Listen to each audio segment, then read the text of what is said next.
Welcome back, everybody, to another deep dive. Oh, yeah. Today we are tackling a book that's got me really thinking. It's called World Myth or History. Interesting. You know, Yeah. I've always kind of thought about myths as just like fun stories, Right. entertainment. Yeah. But this book is really making me rethink that whole idea. Yeah. Like, what if these crazy stories that we think of as myths Yeah.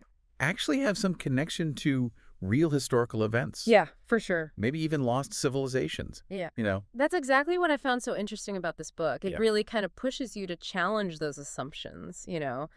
about what we think we know about the past, and to think about, like, could some of this stuff that seems impossible actually be based in reality? Right. And they use the example of the kingdom of Ebla, Oh, yeah. which, was initially dismissed as just a myth, but then later on they actually found archaeological evidence that proved it was real. Yeah, like it really makes you wonder how many other so-called myths are out there, Yep. right, that are actually just waiting to be unearthed. Exactly. And that's one of the main arguments that the book makes, is that this whole tendency we have to, like, shove these stories into the myth category, Yeah. might actually cause us to miss out on some super valuable historical knowledge. Okay, so then how do we even start to figure out what's fact and what's fiction in these old stories? Well, that's a tough one for sure. Yeah. The book looks at a bunch of different angles. Yeah. One of the things they talk about is megalithic structures. Oh, yeah. Those massive stone constructions all over the world? Yeah, like the Egyptian obelisks. Exactly. Or how about that crazy triathlon at Baalbek Oh, yeah. with those stones that weigh hundreds of tons? It's mind-boggling how they did that. Like, how did ancient cultures even move those stones, Yeah. let alone lift them? Right, exactly. Did they have some sort of technology that we've totally lost? It's a question that's been bugging archaeologists and historians forever. Yeah. The book digs into this puzzle, and they suggest that some ancient cultures might have had a level of scientific understanding that we're only just starting to grasp now. It's a crazy idea, It is. but kind of cool. They even bring up examples like the Ica stones from Peru. Oh, yeah, I've heard of those. Have you? Vaguely? They're those stones with the engravings on them, right? Right. Yeah. And the engravings depict all sorts of wild stuff, like advanced surgery, Oh, wow. astronomical observations, Okay. even images that look like dinosaurs. Dinosaurs. Now, that's where I get a little skeptical. I get it. Yeah. The Ica stones are definitely controversial. Some people think they're the real deal, Right. like relics from a lost civilization, Yeah. while others say they're fake Right. modern forgeries. Yeah. But whether they're real or not, Yeah. they make you think, Mm-hmm. what if we don't have the whole picture when it comes to the past? Right. What if there were ancient cultures out there with knowledge and tech that we haven't even dreamed of? It's pretty mind-blowing to think about. It is. Speaking of things that sound unbelievable, Yeah. let's talk about the whole global flood myth thing. Oh, yeah. It seems like pretty much every culture on Earth has a story about some massive flood that changed everything. It's true. Right. And the book actually makes a distinction between two types of flood myths. Really? One type talks about a global deluge, like the whole Noah's Ark story where Yeah. the entire world gets submerged. Right. The other type refers to more localized floods, Okay. where people could escape by going to higher ground. So maybe we're not talking about just one single event, Right. but possibly multiple catastrophic floods Exactly. that happened in different places at different times. Makes sense when you think about the geological evidence we have. Really does. It kind of highlights the importance of looking at these myths, not like literal historical accounts, Yeah. but more like symbolic stories that could have some truth woven into them. Okay, I like that. They give the example of the Australian Aborigine myth about a giant frog that swallows all the water, causing a drought, and then releases it, creating a massive flood, Wow. which could be a metaphor for some kind of cyclical environmental event. That's interesting. Or how about the Hebrew prophet Amos? Right. He predicted 4 catastrophes, and one of them was a flood that would cover the whole earth. It's like there are echoes of these events Yeah. embedded in cultures all over the planet. Absolutely. And that leads us to another fascinating idea from the book, Okay. the concept of recurring cycles of destruction and renewal in world mythology. Okay. I'm all ears. Sometimes it's called the ages of man. Okay, tell me more about this cyclical view of history. Well, one of the best examples is Hesiod's 5 Ages of Man Okay. from ancient Greek mythology. He describes a progression starting with a golden age Okay. of peace and abundance. That's nice. Then it goes to a silver age, Uh-huh. a Bronze Age, Okay. a Heroic Age, Mm-hmm. and finally an Iron Age, And that one is... which represents the present time, Oh! characterized by conflict and hardship. So it's like each age is a little bit worse than the one before it. Yeah, the idea is that each age declines in virtue Mm-hmm. and eventually ends in some kind of catastrophe, Right. which then leads to the birth of a new age. So it's like a cosmic reset button. In a way, yeah. Wow. And we see similar ideas in other cultures, too. Oh, really? The book draws a parallel to King Nebuchadnezzar's dream in the Bible, Okay. where he sees a statue made of different metals. Oh, right. Yeah. Each metal represents a different kingdom, Uh-huh. and then the statue gets destroyed by a stone, Which symbolizes... symbolizing a new kingdom that will replace all the others. Right. So it's that same idea of cycles and, rises and falls. Yeah, and don't forget about the Aztec sun/world cycles. Oh, yeah. They believe that each era ended in a specific disaster. Like what? Earthquakes, floods, that kind of thing. Okay. And then a new sun or world would be born. Wow. So it's like this common thread across all these different cultures. It is. That history just repeats itself. Exactly. It challenges that linear view of history Yeah. that we often learn in school. Right. And it raises the question, could these myths be reflections of real historical cycles? It's definitely something to think about. For sure. But if history really does repeat itself in these cycles, Mm-hmm. I mean, what does that mean for us now? Right. Where do we fit into all of this? That's a big question. Yeah. And that's what the book explores in more detail by looking at each age, Right. starting with the mysterious first age. Oh, this is where it gets really interesting. This is where things get really interesting. Tell me about this first age. Okay, so they examine all these widespread myths about a primordial paradise, Okay. a time of innocence, White. abundance, Yeah. advanced knowledge. Like the Garden of Eden. Exactly. Or the mythical realm of Shambhala. Yeah, a time before the fall, Right. before humanity went astray. That's so fascinating. What's really intriguing is that the book suggests that early humans might have had a level of tech and understanding that we haven't even rediscovered yet. Oh, wow. Okay. They give examples like the biblical figure Tubal-Cain, Right. who is described as this master metalsmith, Mm-hmm. and the Chinese goddess Nua, Okay. who's credited with mining and metalworking. Those are skills that we usually associate with much later periods in history. Exactly. It makes you wonder. Are there any other clues that this first age civilization might have been more advanced than we think? The book also talks about out-of-place artifacts. What are those? Objects that archaeologists find that seem way too advanced for the time period they were found in. Oh, like what? For example, there's this case of an iron nail Mm-hmm. that was found embedded in ancient Peruvian rock, Okay. dating back thousands of years before ironworking was supposedly known in that region. That is really strange. It is. It's like we're missing pieces of the puzzle Right. when it comes to understanding what ancient cultures were capable of. Totally. So if this advanced first age civilization exists, What happened to it? well, that's where the flood myths come back into play. Right. Lots of cultures describe this catastrophic flood that wiped out this primordial paradise, Right. forcing humanity to start all over again. Like another reset button pushing humanity back to square one. Yeah, but how did they rebuild? Right. What did the world look like after this devastating event? Yeah, good question. Well, that's where we enter the second age, Okay. a time of rebuilding and reestablishment. Okay. And this is where the figure of Nimrod comes into focus. Nimrod. Isn't he that mighty hunter mentioned in the Bible? He is. Okay. But the book goes deeper, Oh, really? portraying him as a key figure in the second age. Okay. Not just a hunter, Okay. but a builder of cities, a powerful leader Mm-hmm. who really shaped human civilization. So he's like more than just a mythical character. He had a real impact on the course of history. According to the book, yes. This is fascinating. Oh. I always thought of him as a kind of shadowy figure, Yeah. shrouded in myth and legend. I mean, he is definitely a larger-than-life figure. Yeah. But the book argues that his actions played a huge role in shaping the post-flood world. Okay, so tell me more about how they portray Nimrod's role in all of this.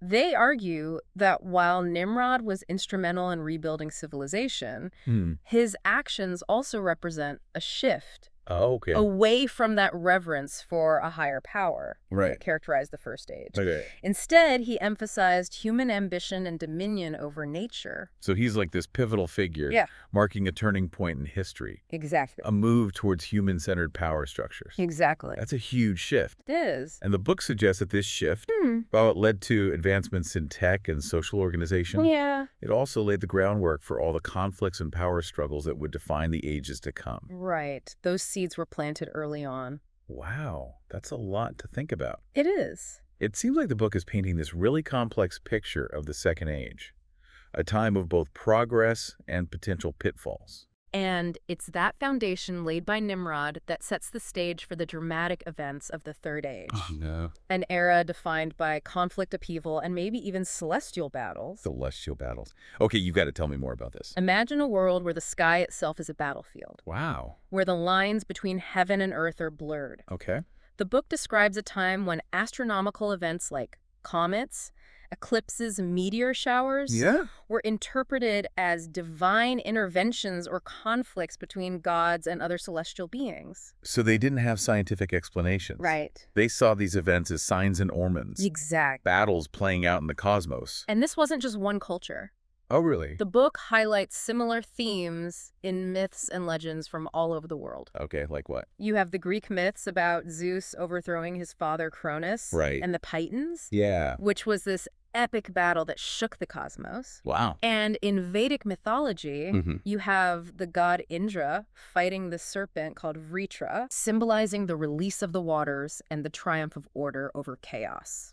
And there's probably tons of other examples like that Oh. from all over the world. Yeah. It's amazing how these ancient cultures incorporated these astronomical events into their stories, Yeah. creating this sense of awe and wonder, but also fear and uncertainty. Right. Makes you wonder if they witnessed events in the sky that we're only just starting to understand now. That's one of the big questions the book asks. Yeah. Are we misinterpreting some of these myths? Right. Could they be based on real celestial events Right. that had a huge impact on ancient civilizations? Okay, so we've got floods, Mm-hmm. a shift in human consciousness, Right. celestial battles. Yeah. What happens next in this grand cycle? Well, it seems the pattern of destruction and renewal keeps going. Okay. According to the book, the Fourth Age starts with another major cataclysm, Oh, possibly a series of massive floods okay. or other natural disasters Right. that reshape the earth once again. Another reset button for humanity. Yeah, pretty much. Wow. The book spends some time on the theme of rising sea levels in myths from all over the world, suggesting that some ancient civilizations might have been wiped out by these events. And what about that idea you mentioned earlier? Which one? The possible role of Venus and Mars in these cataclysms. Oh, yeah, that's where things get super interesting. Okay, tell me more. The book brings up these ancient myths that describe close encounters with these planets, Okay. potentially causing gravitational disturbances or even impacts that could have triggered widespread disasters on Earth. Impacts from Venus and Mars. Is this like ancient alien theory or something? Not exactly. Okay. The book doesn't really get into extraterrestrial life, Okay. but it does raise the question of whether these planets played a bigger role in Earth's history Right. than we currently think. That is a mind-blowing concept. For sure. So we've got floods, Mm-hmm. a shift in human consciousness, Right. celestial battles, Yep. possible planetary encounters. Up. Is there any hope for humanity in this Fourth Age? Oh, yeah. Do we manage to rebuild after all of that? We do. Okay. The book describes the Fourth Age as this time of both devastation and resilience. Okay. Powerful empires emerge from the ashes of the old world. Like who? They mention Babylon, Hmm. Persia, Hmm. Greece, Mhm. each one making big strides in technology, Right. communication infrastructure. Okay. You know, the whole shebang. So it's like humanity just keeps bouncing back Yeah, even after these unbelievable challenges. that's right. And each time we seem to reach new heights of knowledge and innovation. It's an interesting pattern. It is. But where does it lead us? Right. What about the Fifth Age, Mm. our current era? Yeah. Where do we fit into all of this? Well, that's where things get really interesting. Okay. And that's what we'll be discussing in part 2 of our deep dive into world myth or history. I can't wait. Should be fun. It's going to be good. All right, well, everybody stay tuned, and we'll be right back. See you soon. Welcome back to our deep dive into world myth or history. It's good to be back. We left off talking about the Fourth Age, Right. with all the devastation, Yeah, but also the rise of those powerful empires. you're right. Babylon, Persia, Greece. Exactly. So now I'm curious about the Fifth Age, Yeah. the era we're living in right now. Right here, right now. Where do we stand in this whole cycle of ages? That's the big question, isn't it? Yeah. I mean, the book describes the Fourth Age as humanity bouncing back after all those crazy events. Yeah. With empires like Babylon, Persia, and Greece making all these advancements in technology and knowledge. Right, but what about us? Yeah. Are we still on that upward trajectory? Or are we heading towards another downfall? That is the million-dollar question. It really is. The book kind of portrays the Fifth Age as this time of paradox, Oh, really? an era marked by both incredible progress and some pretty serious decline. Okay, I can see that. On one hand, Yeah. we've seen these insane advancements in science and communication medicine. Right. We've explored the depths of the ocean. Yeah. We've gone to space. Yeah. We've unlocked the secrets of the human genome. It's true. We've accomplished so much in such a short amount of time. We have. But then there's the flip side. Yeah, what's that? We're also facing all these massive challenges. Like what? Climate change, Sure. social and political divisions, Oh, yeah. economic inequality, a general sense of anxiety about the future. You're not wrong. It's kind of scary when you think about it. It can be. So is it the Fifth Age ultimately a good thing or a bad thing? It's not that simple. Yeah. The book argues that while we've gained a ton of knowledge and power in this Fifth Age, we've also lost something along the way. Like what? Traditional values. Okay. A connection to nature. Yeah, I can see A that. sense of community. Right. This growing individualism can lead to isolation and conflict. So it's like we've gained so much but lost something essential in the process. Exactly. It's a double-edged sword. Yeah. Our advancements have brought us incredible benefits, Right. but also some unforeseen consequences. It's like that myth of Prometheus, Oh, yeah. who stole fire from the gods and gave it to humans. Right. It was a gift that brought light and warmth, Yeah. but it also unleashed destruction and suffering. That's a great analogy. I mean, it's the same story, isn't it? Kinda, yeah. We've made these amazing discoveries, Huh. but we haven't always used them wisely. And that's the point the book is trying to make. Okay, so if we're living in this time of paradox, Mm-hmm. where do we go from here? Yeah. Does the book offer any insights into the future? It doesn't give any specific predictions, Okay. but it does suggest that the Fifth Age might be a culmination of all the cycles that came before, Oh, wow. a turning point where we have a choice. Okay. Do we learn from the mistakes of the past, Right. or do we repeat them? So it's like a cosmic test. In a way, Yeah. pass or fail. The book encourages us to look at our current situation, not as the end of the story, Right. but as a critical moment, Okay. a time to reflect on what we've learned and make conscious choices about the future we want to create. That's a powerful message. It is. It's both daunting and hopeful at the same time. Exact. It's a lot to process, It is. but it's also incredibly inspiring.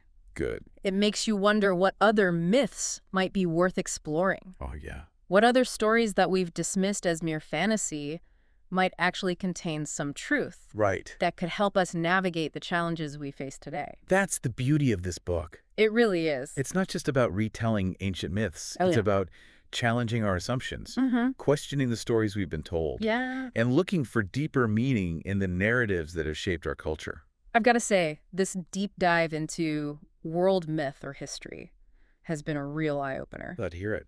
It's changed the way I think about the past and the present. That's what we like to hear. I'm seeing connections and patterns that I never noticed before. That's the key takeaway. It really is. History is not just a bunch of facts and dates. Right. It's a living, breathing narrative that shapes our understanding of ourselves and the world around us. And those narratives, Yeah. both historical and Yeah. mythical, contain these profound truths that can light our way forward. Love that. It's like we're putting together this giant puzzle, Yeah. and those fantastical myths might be the missing pieces that help us see the bigger picture. Exactly. And the more we explore, Yeah. the more we realize how much we still don't know. Right. How much is hidden just beneath the surface, Wow. waiting to be discovered. It's humbling, but also exciting. For sure. It reminds us that the journey of discovery never really ends. Speaking of journeys, Yeah. remember we left off talking about the Second Age Right. and that enigmatic figure of Nimrod? Yeah, the mighty hunter. Let's dig a little deeper into his story, see what we can learn about the rise of human ambition and what comes with it. Yeah, let's revisit Nimrod He's a fascinating character. and explore how his actions laid the groundwork for those conflicts and power struggles that shaped the ages that followed. It's a story that still resonates today, It really does. as we deal with all the challenges of power and ambition. Right. And the desire to control the natural world. All right, so we're back, and we're talking about the Second Age and Nimrod. Yeah, I'm really fascinated by this idea that the ages build on each other. they really do. It's like this unfolding story. Yeah, so where does Nimrod fit into all of this? Well, remember how the first age ended with that huge cataclysm? Yeah, with humanity having to start from scratch. Exactly. Okay. That's where Nimrod comes in. Yeah. The book portrays him as this leader who embodies both the resilience and the ambition of humanity in this new era. Okay, so not just a hunter, but a builder. Yeah, he builds cities, Wow. establishes kingdoms, Okay. really pushes humanity forward. It's interesting how he's connected to the Tower of Babel. Oh, yeah, that's a big one, Yeah, that whole story about trying to reach the heavens. right? And ultimately failing. Is there a connection there to this idea of human ambition and its potential downsides? Absolutely. The book suggests that Nimrod's actions mark this turning point, this Right. shift away from the reverence for a higher power that we saw in the first stage, Right. and towards a more human-centered worldview. Okay. He wants to build empires, Yeah. to reach for the heavens literally and metaphorically. Yeah, it's like he's pushing the boundaries of what's possible. He is. But there's also a sense of hubris there, right? Oh, yeah, definitely. Like a warning about what can happen when ambition goes unchecked. And that sets the stage for the third age with all the conflict and upheaval. Right, both on Earth and in the heavens. Exactly. It's like the seeds of those conflicts were sown in the second age. With the rise of human ambition and the desire for power. It makes you wonder how much of human history has been shaped by those same forces. It really does. Yeah. It's kind of a sobering thought. It is. So are we doomed to repeat the mistakes of the past? That's the big question, isn't it? Yeah, I mean, are these cycles inevitable? I think the book offers some hope Oh, good. by understanding these cycles, Mhm. by seeing the patterns Mhm. and the potential pitfalls. Right. We might be able to make better choices. So knowledge is power. Exactly. Understanding history, even the mythical parts, can help us make different choices. And maybe avoid some of those pitfalls. We can learn from those who came before us. Yeah, those who reached for the heavens and fell. Hopefully we can find a more balanced path. A way to progress without making the same mistakes. That's the goal. This has been an incredible journey. It has. This deep dive into world myth or history has really challenged my thinking. I'm glad. It's given me a whole new perspective on history and mythology. It's not just about the past, though, right? It's about the present and the future, too. Exactly. History isn't just a bunch of facts and dates. It's a living story. Yeah, a story that we're all part of. And by exploring these ancient myths, Yeah. questioning the narratives we've been given, We can gain a deeper understanding of ourselves and our place in the world. and maybe even find a way to create a better future.